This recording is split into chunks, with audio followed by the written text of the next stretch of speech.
Warahmatullahi wabarakatuh. Alhamdulillahi rabbil alamin. Wassalatu wassalamu ala asyrafil anbiya wal mursalin nabiyina Muhammadin sallallahu alaihi wasallam.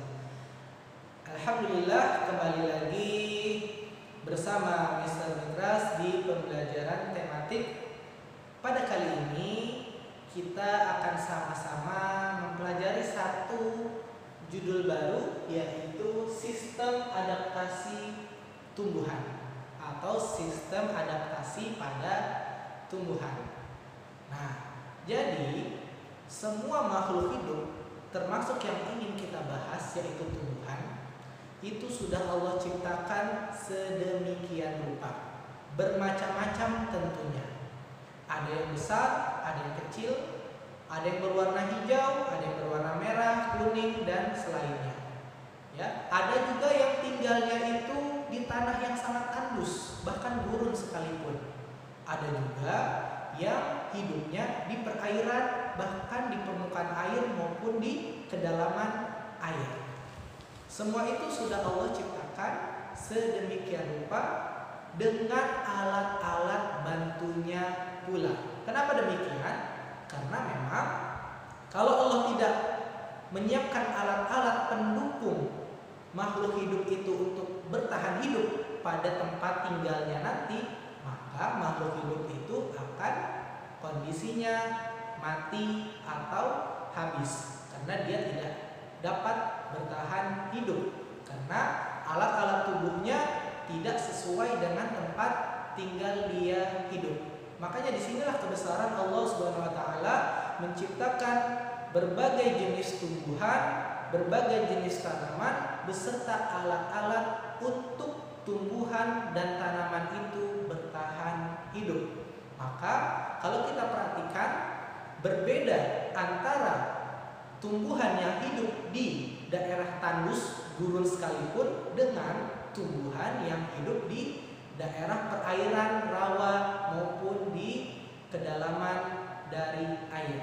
Jadi kita akan membahas tentang itu semua insya Allah di pembahasan berikutnya. Baik, kita akan membagi ke dalam 3 bahasan ya tentang sistem adaptasi tumbuhan. Yang pertama ada yang disebut adaptasi morfologi. Ini yang pertama. Yang kedua, ada yang disebut adaptasi fisiologi. Yang ketiga disebut adaptasi tingkah laku.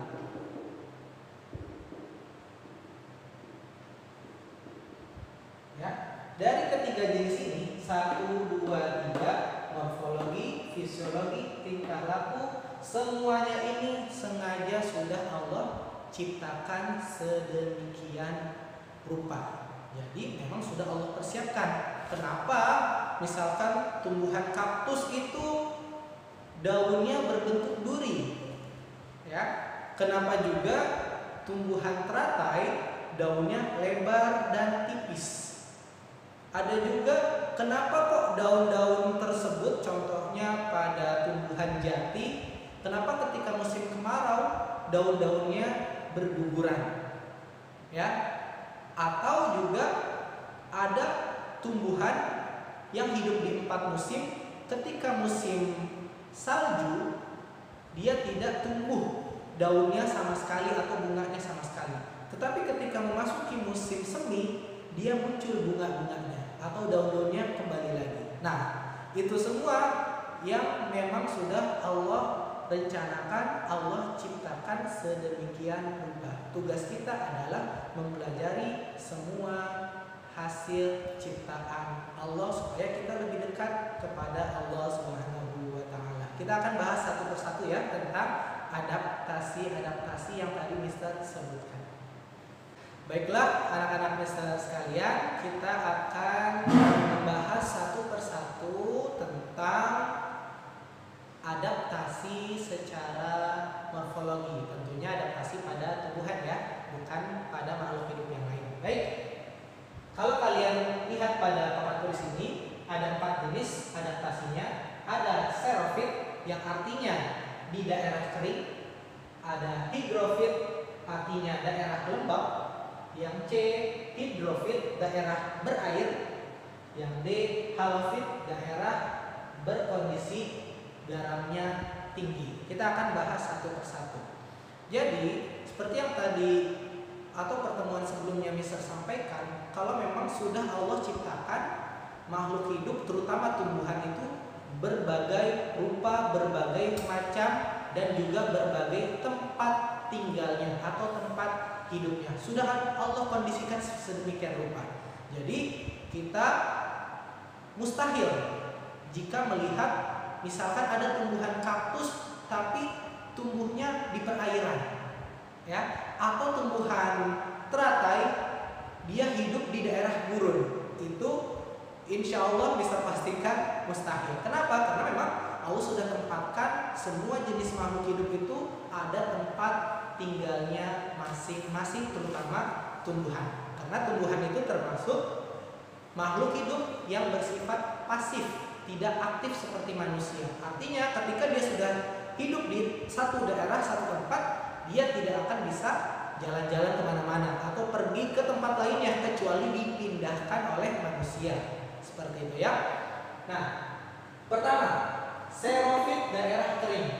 Nah, sudah mulai terbayang tumbuhan yang hidup di daerah kering kira-kira apa? Di gurun dan sebagainya. Yang paling terkenal apa kira-kira? Ya, kaktus ya. Contohnya kaktus. Bagaimana sih ciri-ciri tumbuhan kaktus itu? Tumbuhan kaktus kalau kalian perhatikan biasanya dia batangnya itu tebal. Ya, batangnya tebal. Kalau kalian cabut tumbuhan kaktus itu akarnya menusuk jauh ke dalam perut bumi. Nah, lalu bagian duri-durinya apa? Itulah daun-daunnya. Jadi kaktus sengaja Allah ciptakan sedemikian rupa bentuknya agar apa? Agar ketika dia tinggal di daerah kering, gurun, yang kondisi airnya sangat sedikit, maka Allah ciptakan daunnya itu juga berbentuk duri. Untuk apa? Untuk mengurangi terjadinya penguapan. Karena kalau terjadi banyak penguapan, maka bisa dipastikan tumbuhan kaktus tersebut tidak akan dapat bertahan lama tinggal di daerah kering atau gurun. Makanya sudah Allah ciptakan sedemikian rupa. Begitu juga dengan akarnya yang menusuk jauh ke dalam perut bumi. Untuk apa fungsinya? Untuk dapat menggapai air yang memang sangat dalam baru bertemu dengan tanah yang mungkin lembab atau air yang ada di dalam tanah. Itulah sengaja kuncinya Allah siapkan kaktus bentuk fisiknya, bentuk tubuhnya sedemikian rupa. Inilah yang dimaksud dengan ciri morfologi, yaitu ciri-ciri yang tampak. Ya, ciri-ciri tubuh yang tampak mulai dari bentuk daunnya, bentuk batangnya, bentuk akarnya. Itulah salah satu ciri-ciri morfologi yang tadi kita sebutkan. Sampelnya adalah tumbuhan yang hidup di daerah kering atau xerofit, yaitu tumbuhan kaktus. Berikutnya kita masuk ke yang kedua, yaitu daerah higrofit atau daerah lembab. Daerah higrofit atau daerah lembab. Hal ini dapat kita temukan bisa di sekitaran rumah kita. Ya, contohnya misalkan di halaman rumah kita yang memang cahaya matahari sulit tembus diakibatkan mungkin terhalang oleh pohon-pohon yang besar. Nah, biasanya daerah-daerah tersebut menjadi daerah lembab. Nah, daerah lembab itu disebut higrofit. Apa yang tumbuh di daerah lembab tersebut? Allah juga sudah menciptakan bahwa tumbuhan-tumbuhan yang bisa hidup di daerah tersebut, contohnya seperti lumut. Ya, lumut-lumut seperti itu adalah jenis tumbuhan. Atau seperti tumbuhan paku-pakuan. Ya, ada lumut, ada paku-pakuan. Atau misalkan kalau kalian pernah main ke daerah puncak, nah biasa di daerah puncak itu tumbuhan pakunya cukup besar, bisa mengalahkan tumbuhan yang biasa kalian lihat seperti rambutan, mangga dan sebagainya. Karena kenapa? Karena di daerah puncak itu daerah lembab. Nah, daerah lembab itu sengaja Allah ciptakan tumbuhan sejenis lumut dan paku dapat tumbuh di sana. Makanya kita tidak akan menjumpai tumbuhan lumut jika daerah itu daerah terbuka yang selalu terkena terik panas cahaya matahari. Ya, tadi kita sudah sebutkan contohnya apa?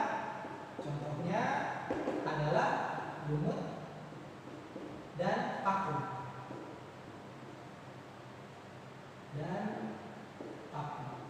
Tapi paku di sini bukan paku yang untuk bangunan ya, yang dari besi. Nama tumbuhannya memang paku. Ya. Nah, bagaimana kondisi morfologi dari tumbuhan yang hidup di daerah lembab tersebut? Yaitu dia berdaun lebar.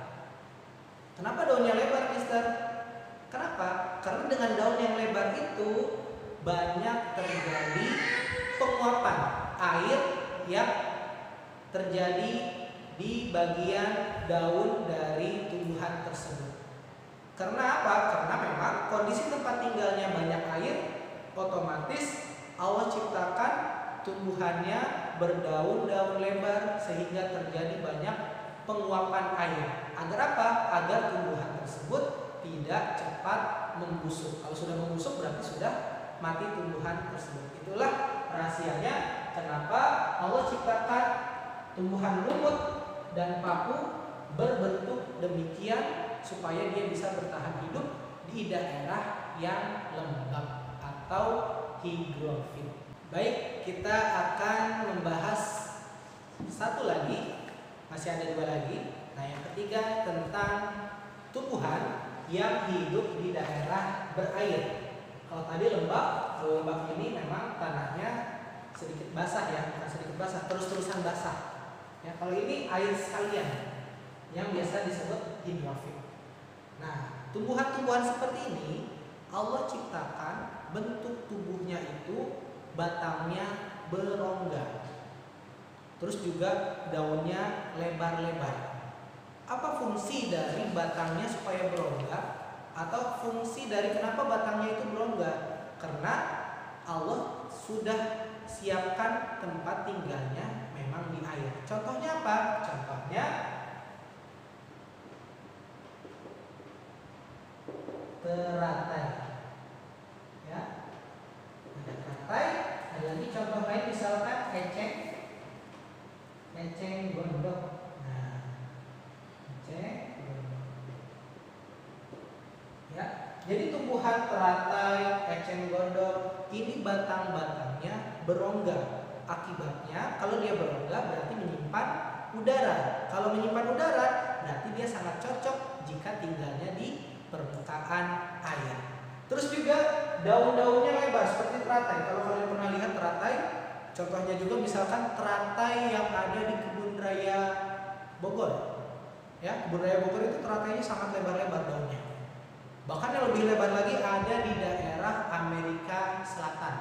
Itu bahkan orang bisa naik ya.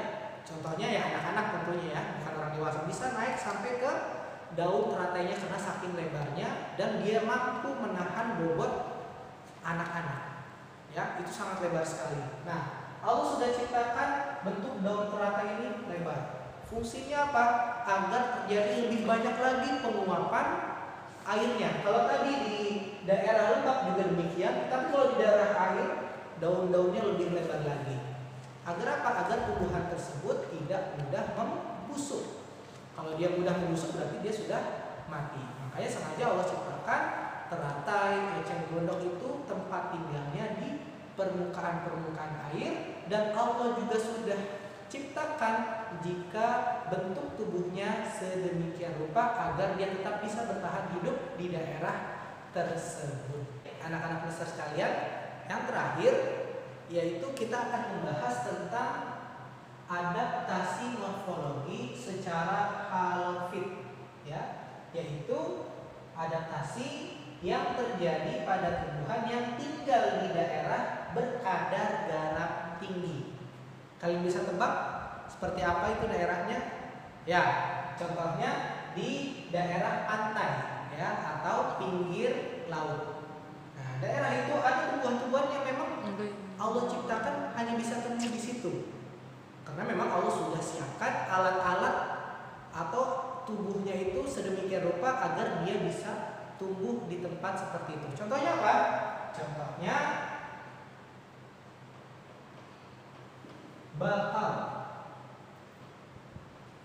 Kalau kalian pernah ke daerah pantai, kalian mungkin tidak asing dengan tumbuhan bakau. Seperti apa ya tumbuhan bakau? Kalau kalian perhatikan, tumbuhan bakau itu memiliki akar-akar yang keluar dari batangnya seperti apa ya? Seperti tali-tali yang keluar dari batangnya sangat banyak, mengitari tubuh batangnya.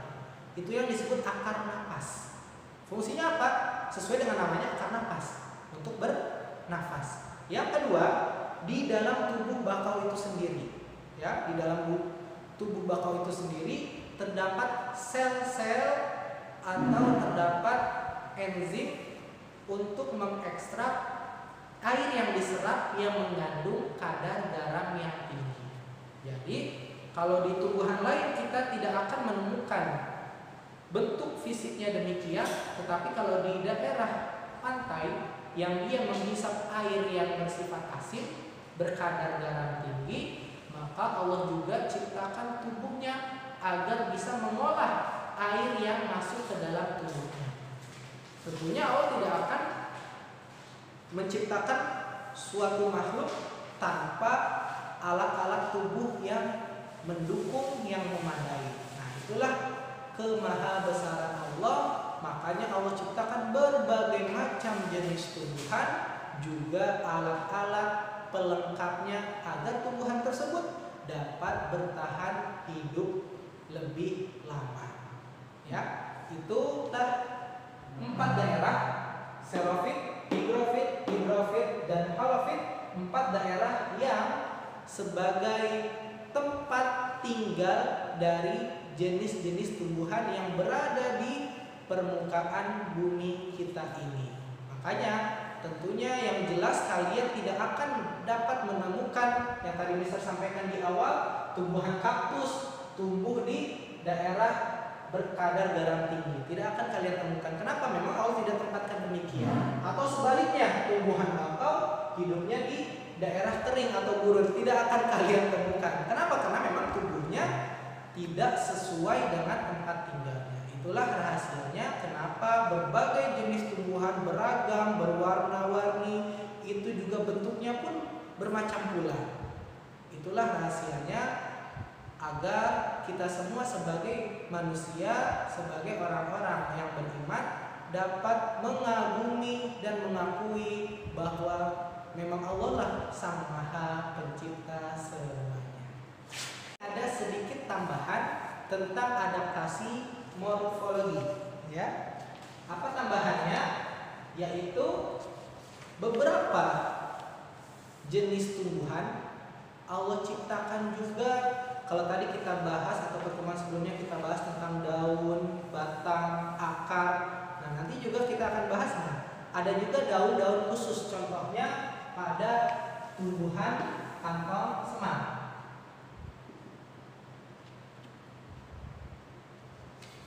Kantong semar ini beberapa daunnya berujung seperti kantong. Ya, fungsinya apa?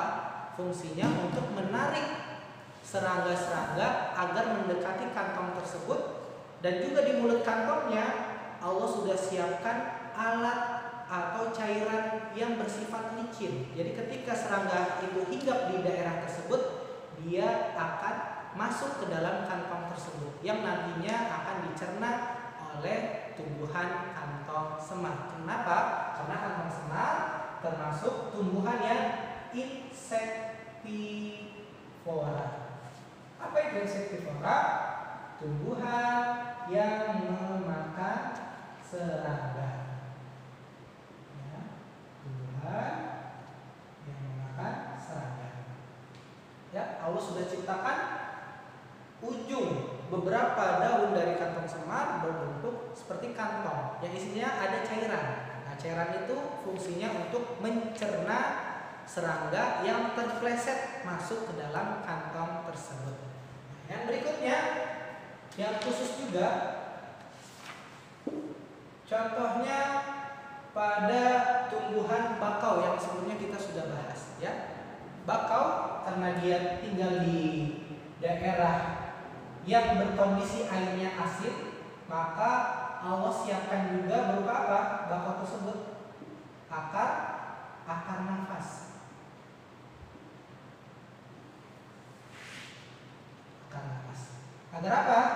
Agar dia tidak kesulitan dalam menyerap oksigen dan sebagainya. Nah, yang berikutnya pada tumbuhan juga biasanya Allah ciptakan bunga, ya, tumbuhan-tumbuhan tertentu. Ini sebenarnya sudah terbahas di tema yang pertama, ya, tentang penyerbukan.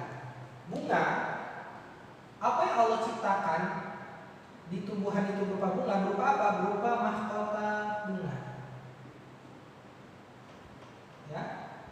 Kalau pada saat itu Mr. Petras pernah menyampaikan mahkota bunga itu Allah ciptakan dengan warna-warni, beragam warna. Fungsinya apa? Salah satu fungsinya menarik perhatian dari serangga yang nantinya akan membantu penyerbukan pada tumbuhan tersebut.